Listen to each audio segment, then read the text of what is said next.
નમસ્કાર મિત્રો, હું છું મહેશ. તમે જોઈ રહ્યા છો કે એમ ન્યૂઝ ચેનલમાં આપનું હાર્દિક સ્વાગત છે. આજના મોટા સમાચારો પર નજર કરવામાં આવે ત્યારે રાજ્યમાં ફરી સિસ્ટમ સક્રિય થતાં છેલ્લા 2 દિવસથી વરસાદી માહોલ જોવા મળ્યો છે. જી હા મિત્રો, મોટા જ સમાચાર સામે આવી રહ્યા છે. હવામાન વિભાગ આજે રાજ્યમાં ભારે વરસાદની આગાહી કરી છે. ત્યારબાદ જેને પગલે માછીમારોને આગામી 4 દિવસ સુધી દરિયો ન ખેડવા માટે સૂચના આપવામાં આવી હતી. જ્યાં મિત્રો મોટા જ સમાચાર સામે આવી રહ્યા છે.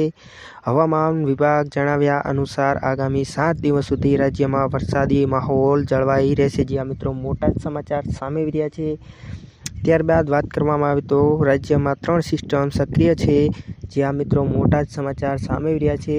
છેલ્લા 24 કલાકમાં 145 તાલુકામાં વરસાદ નોંધાયો. જ્યાં મિત્રો મોટા જ સમાચાર સામે આવી રહ્યા છે. છેલ્લા 24 કલાકની વાત કરીએ તો સોમવારે સવારે 6 વાગ્યાથી મંગળવારે સવારે 6 વાગ્યા સુધી રાજ્યમાં 145 તાલુકામાં મેઘરાજાએ સપાટી બોલાવી છે. જેમાં સૌથી વધુ વરસાદ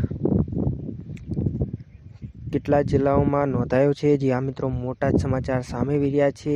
રાજ્યમાં ફરી સિસ્ટમ સક્રિય થતાં છેલ્લા 2 દિવસથી વરસાદી માહોલ જોવા મળી રહ્યો છે. જ્યાં મિત્રો મોટા જ સમાચાર સામે આવી રહ્યા છે. ત્યારે મિત્રો વાત કરવામાં આવે તો છેલ્લા 2 દિવસથી સમગ્ર રાજ્યમાં બરોબરનો વરસાદ માહોલ જામ્યો છે. જ્યાં મિત્રો મોટા જ સમાચાર સામે આવી રહ્યા છે. હવામાન વિભાગ દ્વારા આગામી 7 દિવસ રાજ્યમાં ભારે વરસાદની આગાહી કરાઈ છે.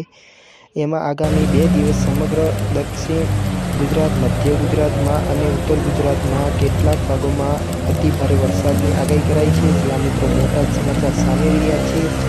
જ્યારે માછીમારોને પણ આગામી 2 દિવસ દરિયો ન ખેડવા સૂચના આપવામાં આવી હતી. જ્યાં મિત્રો મોટા જ સમાચાર સામે આવી રહ્યા છે.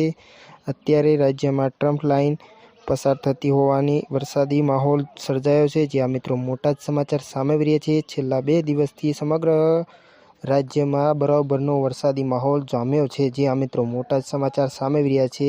બસ અત્યારે આટલું જ. અમારી ચેનલમાં તમે નવા હોય તો લાઇક, શેર અને સબસ્ક્રાઈબ પણ કરી દેજો.